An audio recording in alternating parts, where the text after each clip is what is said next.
আসসালামু আলাইকুম। সবাই কেমন আছেন? আশা করি সবাই ভালো আছেন।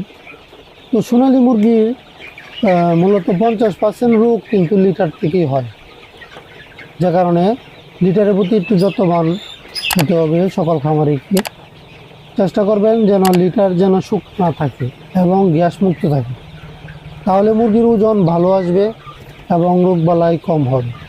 লিটার পরিবর্তন করলে একসাথে সব লিটার পরিষ্কার না করাই ভালো, কারণ নতুন লিটার এবং পুরাতন লিটার একসাথে মিশিয়ে দিলে ভালো হয়। আর যদি একবারে পরিষ্কার করেন তাহলে পালমোকিয়ার ওষুধটা 5 লিটার পানির মধ্যে 1 মিলি ওষুধ 2 দিন 12 ঘন্টা করে খাওয়াতে হবে। তাহলে মুরগির নাকে যদি ধুলাবালি অথবা কফ আটকে থাকে তাহলে পরিষ্কার হয়ে যাবে। এবং মুরগির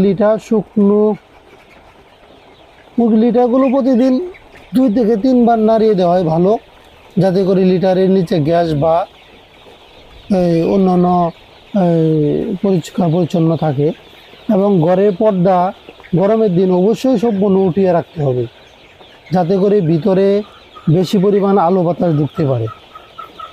একটা কথা হইতেছে যে মুরগির মাঝে যদি সুষ্ঠু আলো বাতাস যদি মুরগির মাঝে লাগে তাইলে মুরগি অসুস্থ থাকবে, যে কারণে এই কাজটা অবশ্যই করতে হবে গরমের দিনে।